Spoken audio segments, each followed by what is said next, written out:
Geckos and grasshoppers, worms and watermelons, elephants and Escherichia coli, man and mushroom. All so different in form and function, but amazingly the same in how their form and function are determined. First, all these organisms are made of one or more cells, and every cell of every living thing on Earth contains all the information it takes to create and duplicate and make variations of itself.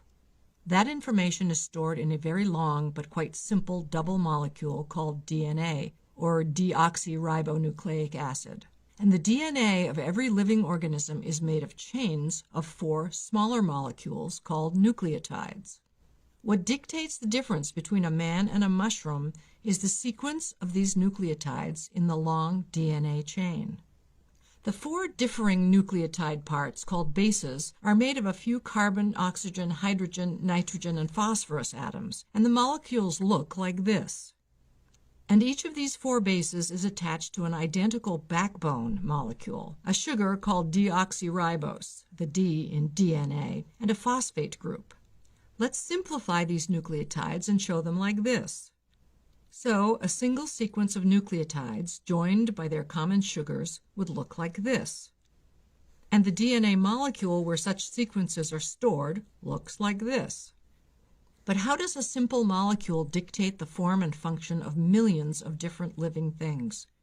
You can think of DNA as a great library of information that is used to do one thing and one thing only, direct the building of different protein molecules. And it's the proteins that build the cells and keep them functioning and changing and reproducing. Here's where the familiar word gene comes in. If your DNA is a library of information, a gene is a book in that library. A gene is a segment of the DNA molecule. Let's say your body needs a particular protein, like insulin. To get it, some of your cells send a protein signal through the bloodstream to the cells in your pancreas, where insulin is made. That signal protein tells other proteins in the cell's nuclei to open up a part of the DNA double helix, the insulin gene, and start making insulin proteins. As soon as enough insulin has been produced, another signal protein comes to the pancreas's cells that tells them to stop making insulin. It's like looking up a book in the DNA library about insulin and then putting it back when you're done. There are genes in DNA for visible and invisible things that make up your body, like genes for eye color protein pigments, for skin color, for hair color, for stopping and starting bone growth, for your blood type, for how many fingers or arms and legs you have, for proteins that influence how long you live.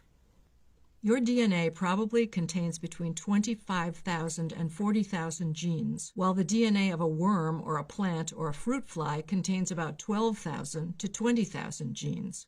Some of those genes have quite different sequences of nucleotides than yours, and some are similar to yours. Though it happens infrequently, our own nucleotide sequences can change as the result of spontaneous or environmental damage, which might remove or shift a nucleotide position. This changes the gene involved and can then change the protein. Most of these changes, called mutations, have very little effect on the organism or its descendants. Some are mildly damaging, and a few can make the organism better suited to its environment. It is these tiny changes in DNA gene sequences happening over millions of years that create the differences among living organisms. From geckos to grasshoppers, worms to watermelons, elephants to Escherichia coli, and man to mushroom.